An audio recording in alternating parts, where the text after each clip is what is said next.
And hello and welcome to this week's edition of the Media Boat Podcast. My name is Matt and it's just me this week. Mike has some exciting news I'm sure to deliver next week. So he will be out today. But don't worry, this is still the Media Boat Podcast and I'm here to give you all the news, new releases, and thoughts that we would typically give you, even if it was, even if it is just little old me in the chair today. So, thank you for joining us. We have a lot to talk about, so let's get rolling right into it. We always start the show with music, and we always start the music section with the Billboard Hot 100. I almost messed that up. Billboard charts this week. You have a little bit of a change from last week. Your number one song in the country is still, unfortunately, Last Night by Morgan Wallen, followed by Fast Car by Luke Combs.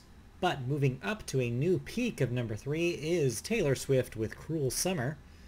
And number 4, returning to your top 5, Calm Down by Rema and Selena Gomez. And rounding out your top 5, returning to number 5 this week, Fuck You Mean? I'm not really sure. By Gunna. That is your Hot 100. So, not a whole lot of difference from last week, except, happy to see Cruel Summer continue climbing up the ranks here. Speaking of which, if you guys haven't checked MediaBoatPodcast.com recently or seen our Twitter, or X, or whatever, I have a new weekly new weekly article coming up every week about the Billboard charts called Matt's Chart Chat. The first article went up last week and talked a little bit about the long road to Cruel Summer during the top 5, as well as some stuff about Travis Scott's Utopia, which we'll talk about again in just a moment. But in the meantime, let's switch over. I'm going to move this over here so I have better access to it. Let's switch over to the Billboard 200 Your Albums chart. This week, staying at number 1 is Travis Scott's Utopia. Moving to number 2, One Thing at a Time by Morgan Wallen. Number 3, up a spot from last week, Barbie the Album, soundtrack, of course, to the film. Number 4, Speak Now, Taylor's Version by Taylor Swift. And rounding out your top 5, returning to the top 5, Midnights by Taylor Swift. Looks like the end of the U.S. leg, the first U.S. leg, I should say, of the Eras Tour benefited Taylor's streaming numbers, and she has a double spot in the albums chart this week. Moving on to the week ahead, the new albums coming out this week. This includes Carpe by Cautious Clay, Dizzy by Dizzy, Unreal Unearth by Hozier. Yes, that Hozier is taking you to church once more. World Music Radio by Grammy favorite Jon Batiste, Echo the Diamond by Margaret Glaspie, Intercepted Message by OCs, and Snow Angel by Renee Rapp. Those are your new releases. And moving right along, let's talk about some music news. Our first story is a little bit of a downer. You may recall the Save Our Stages Act. Something a pandemic era movement that involved the government granting, supposedly, a lot of independent venues some extra cash to stay open during the pandemic in which they couldn't have shows. Well, unfortunately, we got a little bit of a depressing update about the Save Your Stages beneficiaries.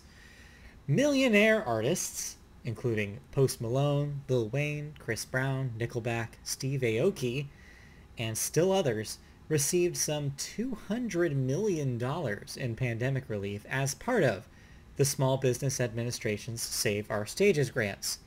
This is according to a new report from The Insider. The report, it notes that many of these artists own or have owned businesses or corporations that could qualify them for these grants, not by themselves, but the corporations they own, which were grants for the government and were not loans.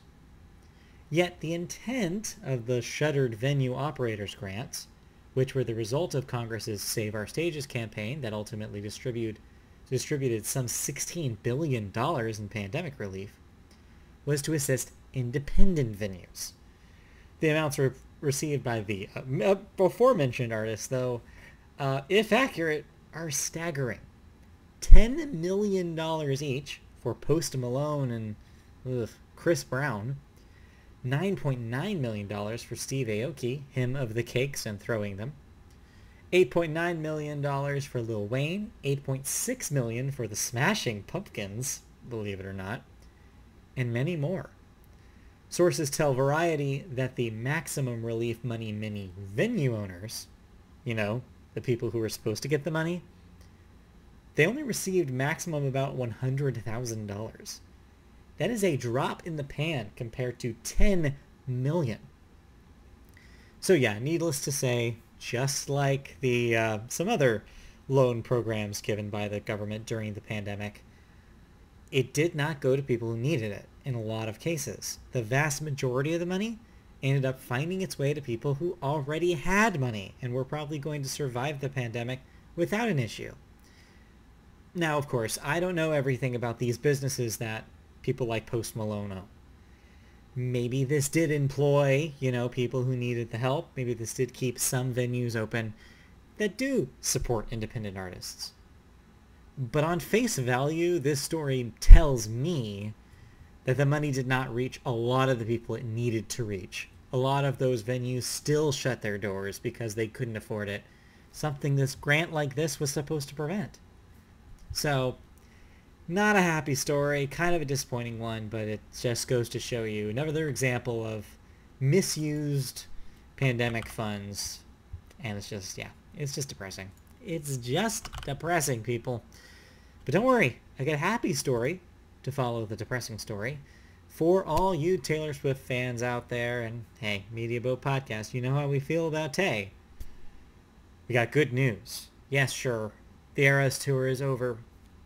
Single tear rolls down my face, at least here in Los Angeles and here in the bulk of the U.S. She will be returning in 2024. Taylor will return in 2024 for 3 more U.S. dates. But in the meantime, we're going to be without Taylor for a while, at least in concert capacity. But don't worry your pretty little mind, because there's more Taylor coming in the recorded realm. As the fans' predictions that Taylor Swift might use that August 9th, 8-9 date, the last day of the SoFi Stadium dates, to announce a re-recorded version of her seminal album 1989, well, they were correct. I hate to give credit to the conspiracy theory Swifties out there, but hey, broken clock is, you know what they say. And it turns out the broken clock was right. Swift took several minutes out of the 3.5-hour show to reveal that 1989 Taylor's version will be arriving October 27th, which, by the way, is exactly 9 years to the day that the original in 1989 was released. Just before giving a long-awaited performance of New Romantics, my personal favorite from that era, as one of the night's 2 acoustic secret songs. So now here we are on the last, or this is a quote from the show. Taylor said, "So now here we are on the last night of the U.S. leg of the Eras Tour, in the 8th month of the year and the 9th day," Swift began, teasing the ecstatic, sold-out crowd. Yeah, she pretty much did this just like she did Speak Now Taylor's version, where she had a big thing on the screen behind her and she revealed the album cover along with the release date. Yeah, sure. It's been confirmed that there's going to be 5 vault tracks attached to this on top of the re-recordings of the original album tracks as well as the bonus tracks, including New Romantics. Yeah, I'm excited. I like 1989. It was kind of my gateway album into Taylor again, I should say. I liked Taylor early on in the country era when I would watch on Sunday mornings the country music top 10 with my dad. But didn't really follow her through the Red era, ironically enough. And then out of nowhere, 1989 comes out. I listened to some of the singles like Blank Space. I'm like, yeah, there's something to this. And honestly, I think 1989 is the record that kind of unlocked my Poptimism era. And yeah, sure enough, it's still great. There's some downers in there. It's not all 100% great songs, but it's got huge hits on it. Max Martin production is stellar. And yeah, I'm excited to hear what re-recorded versions of these songs sound like. Uh, Another one to add to the list. A lot of people pointed out on TikTok that this means after 1989, she only has her reputation and her name. It's the last one. Which order that they will take place? Well, let's be real. Probably that order. Who knows? Maybe I'm wrong. Anyway, so that's your Taylor news for the week. So look forward to October 27th for more of her. In the meantime, for us, let's move on to the video games section. We start with the new releases for the week, starting with the Texas Chainsaw Massacre. That's on everything but the Switch. Kentucky Route Zero TV Edition is finally coming out to PS5 and Xbox Series X. Red Dead Redemption, as rumored for a while, is getting a re-release, but not a remaster as everybody was hoping. No, this is just a port, and this is going to be on the PlayStation 4. Yeah, can you believe that it never came out on the PS4? And the Switch. So anybody who missed out on the first Red Dead Redemption game, here's your chance to catch up. We also have Shadow Gambit: The Cursed Crew. That's on PS5, Xbox Series X, and PC. Finally, we have Vampire Survivors for the Switch. About time, if you ask me. Everspace 2 for the PS5 and Xbox Series X. Hammerwatch 2 for the PC. Deluxe Edition people will get Madden NFL 24 this week. Everybody else, wait till next week. And lastly, Moving Out 2 for everything. So if you want to play more Moving Out, they've got you. Let's move on to some video game news. And we start with a little bit of a rule change over in the world of the Xbox. Xbox has introduced a new strike-based enforcement system for offensive player conduct.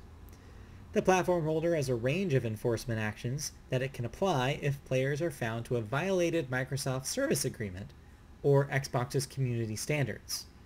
Starting today, and this was earlier today, this was announced, the new system will attach strikes to every enforcement, ranging in severity based on the inappropriate activity.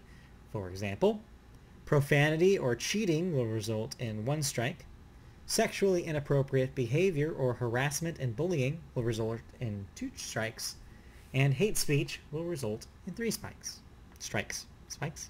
No, spikes aren't going to come out of your controller and attack your hands. That's a little advanced and honestly a little cruel. Quote, "The system is similar to demerit strikes used in driver's license systems in many countries," according to Dave McCarthy, Corporate Vice President of Xbox Player Services. Quote, "For example, a player that has received 2 strikes will be suspended for the platform for 1 day, whereas a player that receives 4 strikes will be suspended for 7 days. Players have a total of 8 strikes, and once reached, will be suspended from Xbox's social features like messaging, parties, and party chat, multiplayer, and others for 1 year from the enforcement date." I don't hate this. I think the strike system is effective in other contexts, and it could be effective here. I like the idea that it kind of puts the pressure on somebody who is a repeat offender, who continues to act out.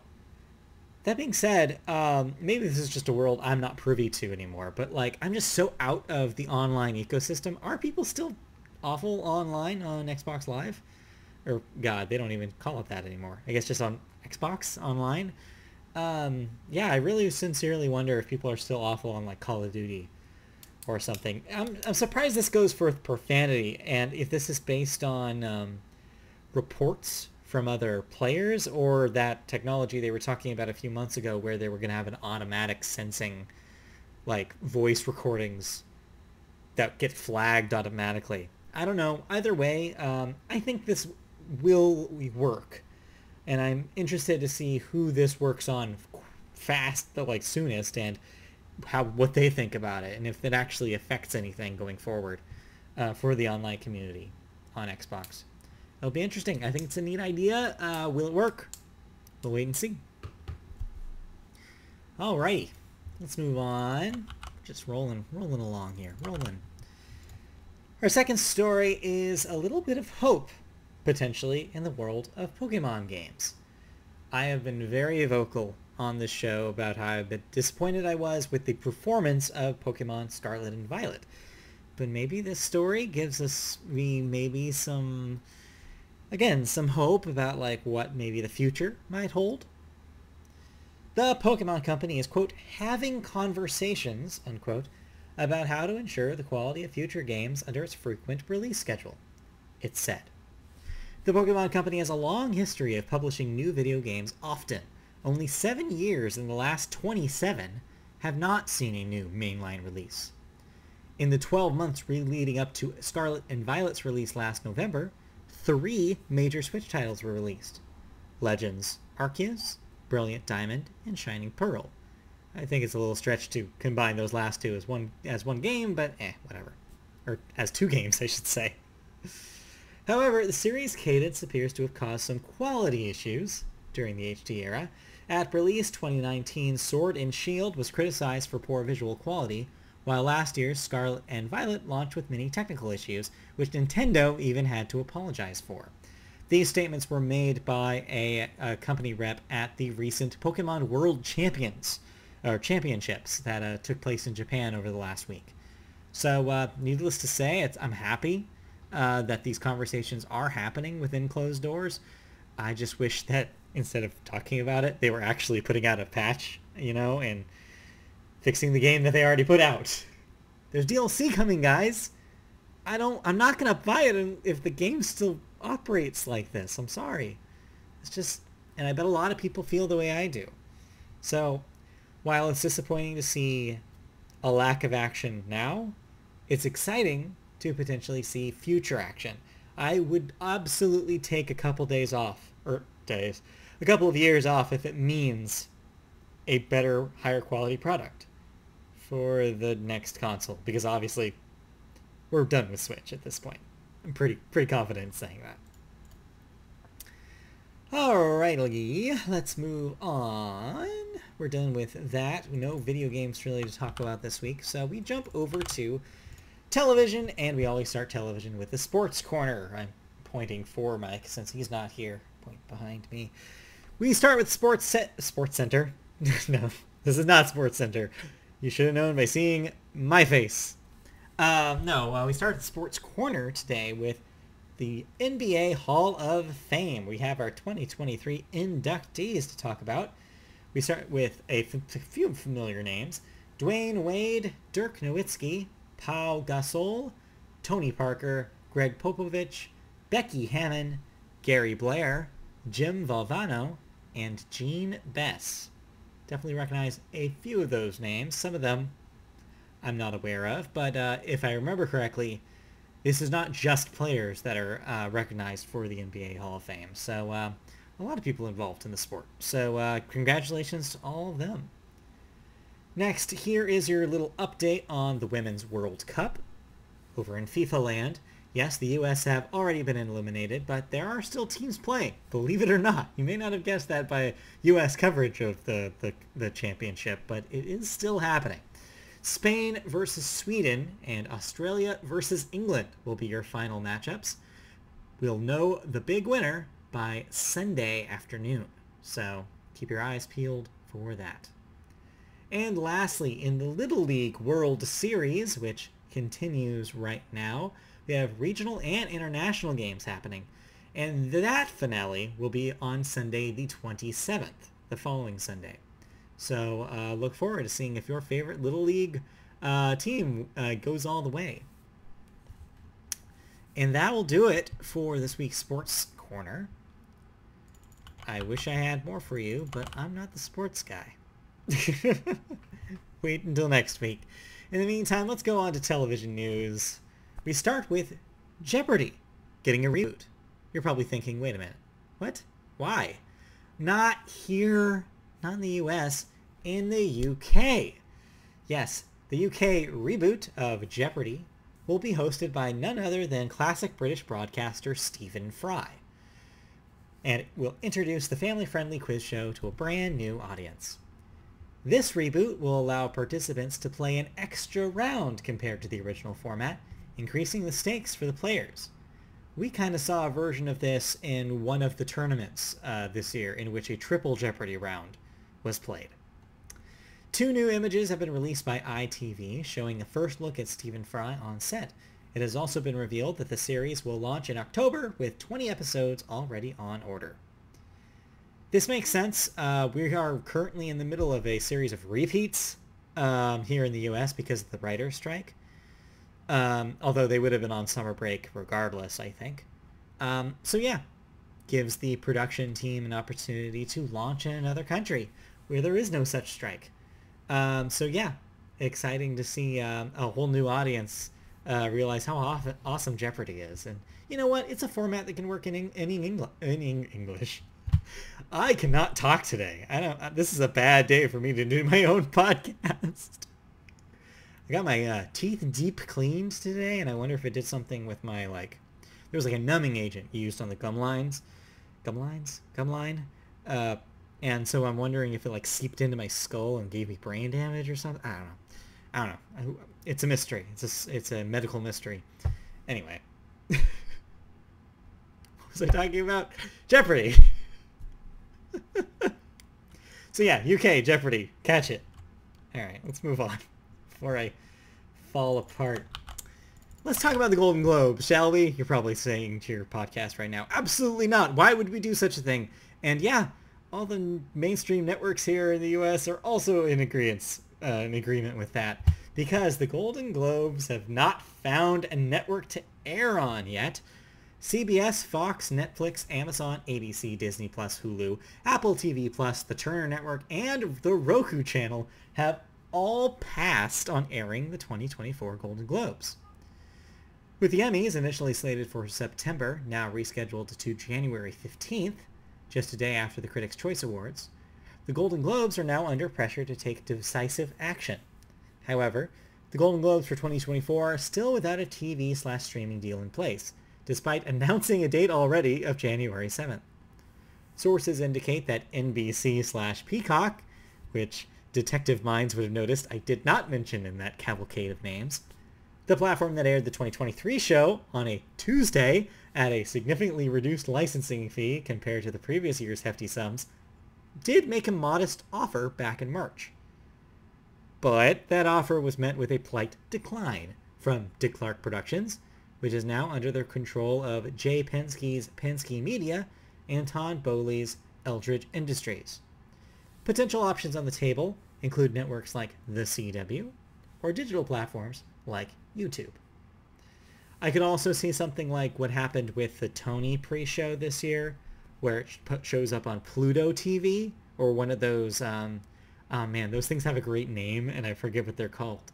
The ones where it's like a fake TV, but like a fake cable subscription where there's live, quote-unquote, channels that you can watch. One of those guys. I wouldn't be surprised. But yeah, further proof at this point, no one, and I mean no one, cares about the Golden Globes.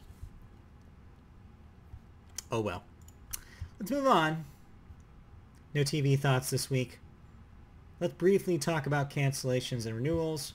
We have only one renewal to talk about here, which is that MasterChef will be getting a 14th season on Fox. So MasterChef not going anywhere. And then we do have one sad death to talk about briefly.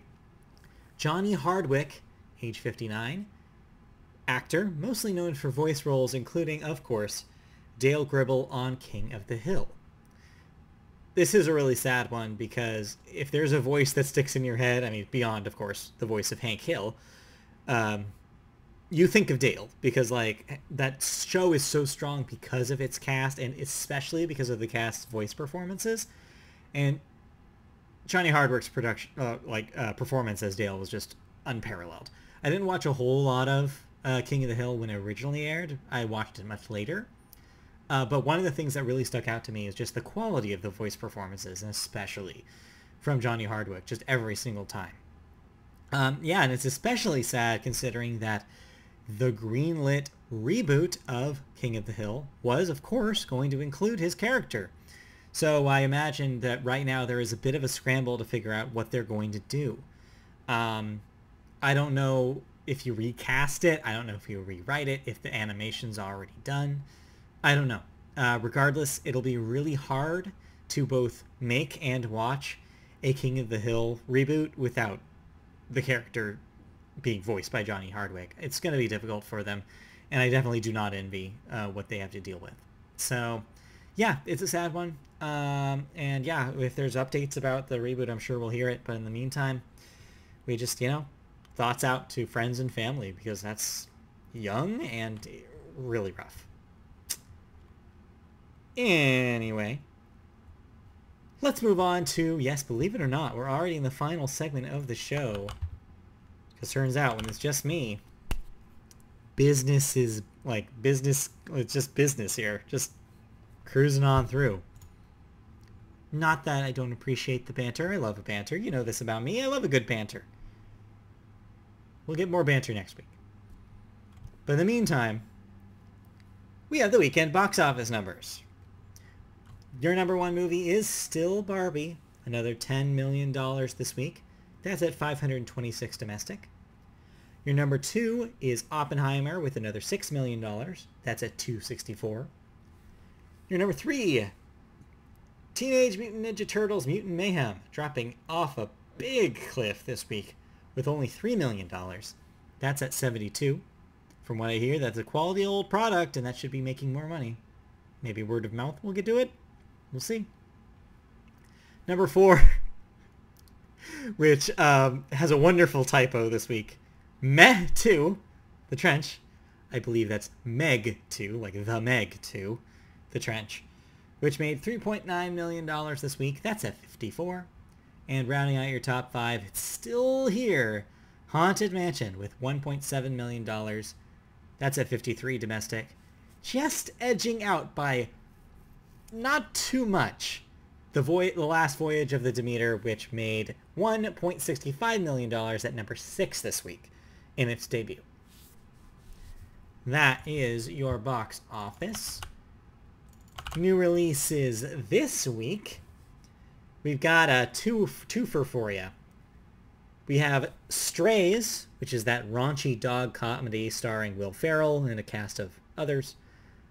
Seems really bad, but I don't know. I don't really care about dogs swearing at me. Maybe somebody does. And then also the next big DC bomb, Blue Beetle, which might be alright, but those movies are just dead on arrival lately, and I would not be surprised if that's the same case here. Those are your new releases. Let's talk about some movie news. We start this week with some good news coming out of visual effects artists, specifically the ones at Marvel Studios. They officially filed Monday for a unionization election with the National Labor Relations Board, according to IATSE.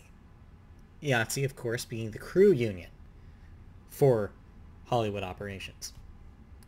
The labor organization said Marvel's more than 50 worker crew had signed authorization cards indicating they wish to be represented by the union. These are visual effects pros employed directly by Marvel and generally work in Atlanta, Los Angeles, and New York. It, of course, and unfortunately, doesn't include the thousands of visual effects artists who work on Marvel movies through third-party studios. Quote, turnaround times don't apply to us. Protected hours don't apply to us. And pay equity doesn't apply to us. That's Isabella Huffman, a visual effects coordinator at Marvel. Quote, visual effects must become a sustainable and safe department for everyone who's suffered far too long, and for all newcomers who need to know they won't be exploited. This is a huge deal, and even though this only affects a small team of people that work directly with Marvel, it could get the ball rolling to get more of these other studios to also unionize.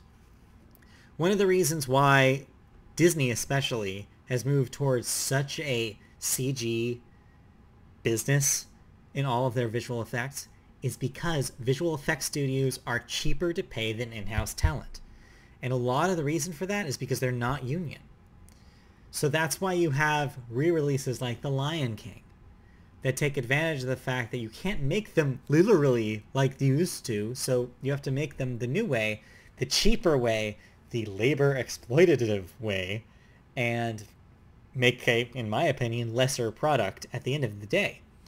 So unionization talks is absolutely crucial for a business like this. It is a miserable, miserable business. The long hours, the ridiculous expectations, the constant feedback and redoing of animation that's already done. I mean, you heard it most recently with Spider-Man Across the Spider-Verse, with a lot of third-party studio VFX artists talking about their experience working on that movie. How it was long and involved a lot of crunch. And overall, not a pleasant experience to be involved in. It's just bad for everybody if this stuff isn't, you know, like timely and comfortably done and quality. And if you're treating them like garbage, they're not going to turn out quality work. That's just, we've just seen this proven. So yeah, here's hoping that this is just the start of a labor revolution in VFX. I think the movie industry needs it. And it's beyond late. Like, this should have been a billion yesterdays ago. Oh, speaking of a delay, hey, remember the 2009 movie The Blind Side? Well, if you like that movie, I've got bad news. It may not have worked out like Hollywood said it did. Michael Oher, the subject of The Blind Side, whose supposed adoption out of grinding poverty by a wealthy white family, petitioned a Tennessee court Monday with allegations that a central element of the story was a lie concocted by the family to enrich itself at his expense. The 14-page petition alleges that Sean and Leigh Ann Tuohy, I'm not sure how to pronounce their last name, who took Oher into their home as a high school student, never adopted him. Instead, less than 3 months after Oher turned 18 in 2004, the couple tricked him into signing a document making them his conservators, which gave them legal authority to make business deals in his name. If that sounds familiar, conservatorship is what Britney Spears was trapped in. So this is yet another example of that being used for not so healthy, for not so healthy reasons for the person under the conservatorship. Where was I? The petition further alleges that the Tuohys used their power as conservators to strike the deal that paid them and their 2 birth children millions of dollars in royalties from the Oscar-winning film that earned more than $300 million, while meanwhile Oher got nothing for a story that, quote, would not have existed without him, unquote. In the years since, the Tuohys have continued calling the 37-year-old Oher their adopted son, and have used that assertion to promote their foundation, as well as Leigh Ann Tuohy's work as an author and motivational speaker. Quote, the lie of Michael's adoption is one upon which co-conservators Leigh Ann Tuohy and Sean Tuohy have enriched themselves at the expense of their ward, the undersigned Michael Oher, the legal filing says. Michael Oher discovered this lie to his chagrin and embarrassment in February of 2023, when he learned that the conservatorship to which he consented on the basis of doing so would make him a member of the Tuohy family, in fact provided him no familial relationship with the Tuohys. So this is one of those where, obviously, a legal document is trying to make a point. And maybe, potentially, there's maybe some nuance that's missing from this version. However, I am going to take this at face value. I'm going to trust what Oher is alleging here. And that sounds really damning. All of this sounds extremely damning and kind of makes the movie feel like almost evil in retrospect. This lie, this fabrication of what actually went down. He genuinely thought this was a family that had taken him under their wing and were a family to him. And to see this so much later, after this has all gone down, and realize that that was never the case, I don't blame him for feeling used. That's got to be an awful, awful feeling. And so I would also blame him for wanting nothing to do with them ever again after this. And yeah, I do hope regardless of what happened, that he gets what he needs, that he gets that feeling of connection with someone, and these people just weren't it. And that if he needs this legal proceeding to feel better about it, to feel like there's some sort of closure in that segment of his life, or yeah, I feel like he deserves it. And so yeah, definitely in his court on this one. But yeah, whew, that's rough. Conservatorships, man, they seem real bad. Just from an outlier's perspective here, it just, man, they're never good. I would love to hear one story of a good conservatorship, because they seem rotten. Anyways, enough about conservatorships. I do have a real brief thoughts to talk about. I finally saw Asteroid City. That's the new Wes Anderson film that came out earlier in the year in theaters. It is now available on streaming via Peacock. And I had fun with it. I'm not the biggest Wes Anderson fan in the world. I've only dabbled in his films. But last year I was pleasantly surprised with how much I liked The French Dispatch. And sure enough, 2 in a row from the Wes boy, because I really liked Asteroid City.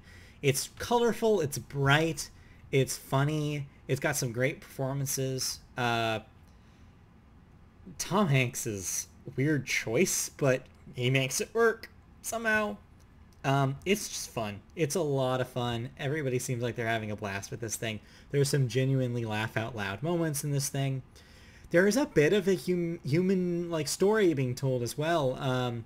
It's not the most consistent and obvious in his filmmaking career, but I would say that when it is working in its emotional zone, I think it is successful and it works really well. I didn't think it's as effective as something like Barbie or Nimona, two other movies that I probably prefer from the year, but yeah, it's definitely a piece of work, and maybe the best looking thing that he's done in a while, and this is from an auteur known for his specific look. So that's saying something. I say if you're a fan of Wes Anderson's stuff, absolutely watch this.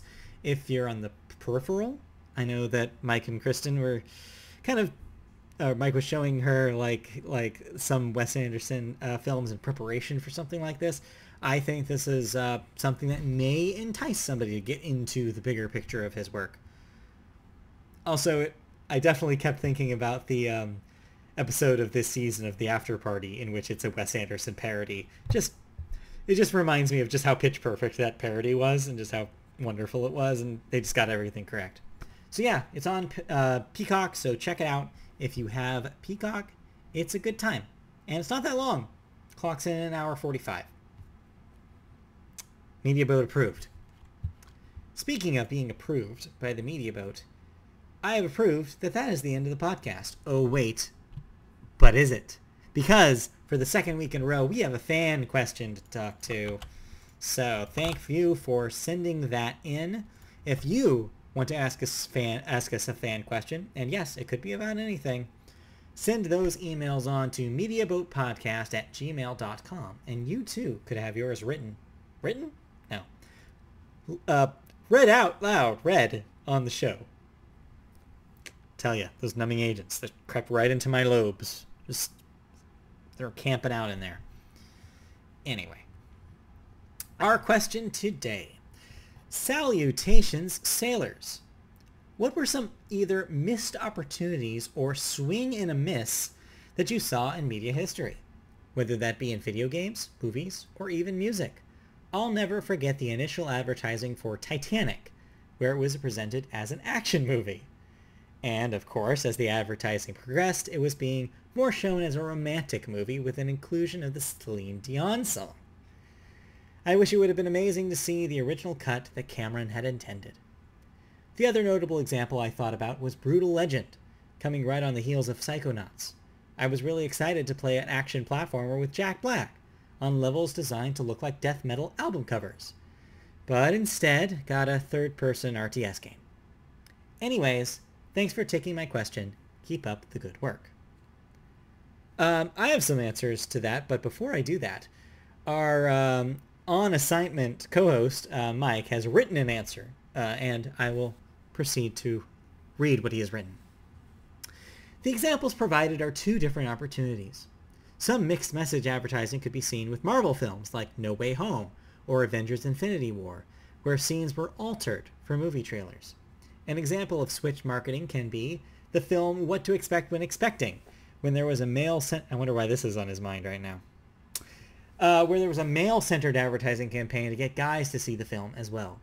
The second opportunity is something that should work on paper but ends up flopping, like most music artists who go solo from group projects, or an IP that should land with audiences but then gets bad reviews, or stuffed with comic controls, I'm not sure what he means by that, and microtransactions. So kind of a broad answer.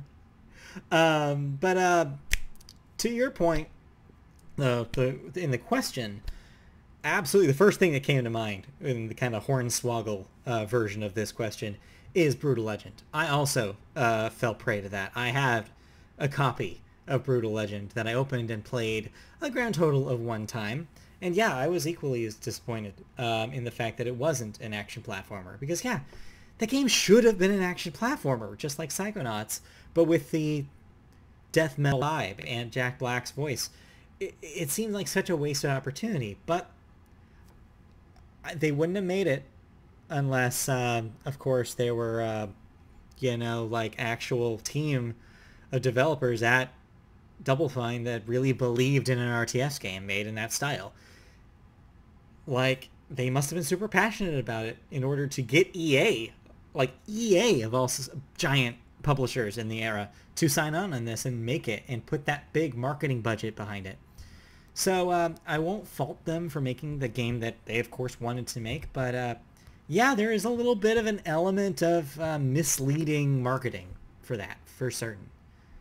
On the point of the Titanic, you talking about Titanic reminded me of one of the other big flops for a similar reason that I saw. Well, one, Titanic was super successful, and so they thought that, oh, well, if we market Pearl Harbor to be kind of Titanic-esque, and this was only like 2 years later, in the way that it's an action film for the most part, but with a big romantic angle, surely it'll work again, right? Of course, it didn't, and Pearl Harbor ended up being a massive disappointment, and also kind of a lousy film, from what I understand. So that's another one that kind of popped into my mind. I think Mike's right. There's a lot of examples you could look at of like solo careers from people known for being in bands. You could ask, let's say, most of One Direction, how that's working out for them if you're not, named Harry Styles.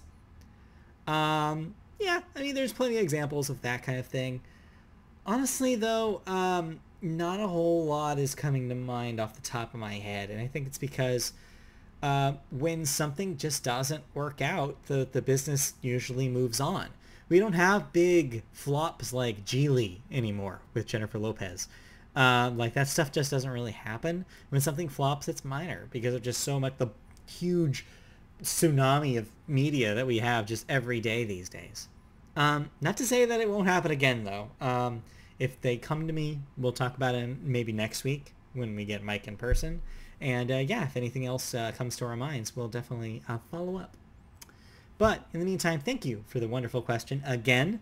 And like I said, mediaboatpodcast@gmail.com is the email address where you can send your questions to the show.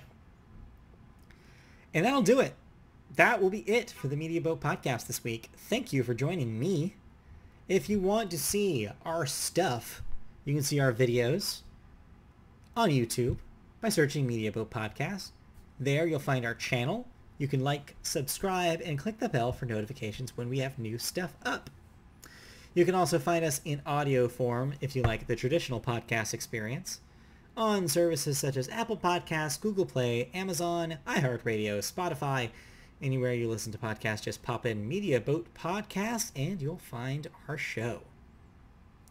You can also find us on social media platforms like the artist formerly known as Twitter, where we're at MediaBoatCast. Facebook, search Media Boat Podcast to find our page there. Twitch.tv/MediaBoat, where you can occasionally find us streaming some video games. And, yeah. MediaBoatPodcast.com. I mentioned it earlier of the show, We'll have plenty of new stuff coming for you very soon on the website, including another edition of Matt's Chart Chat coming tomorrow. And on the first of the month, you'll have a Mike's movie preview about the movies coming in September. So look forward to all that, as well as an archive of our shows on MediaBoatPodcast.com. And that, then, in a cool 45 minutes, will do it for me. I have been Matt. This has been the Media Boat Podcast. Have a great week, everybody. Good wishes over to the Nada family, as Mike has some exciting news potentially for you, everybody, next week. In the meantime, have a good week, and I'll see you later.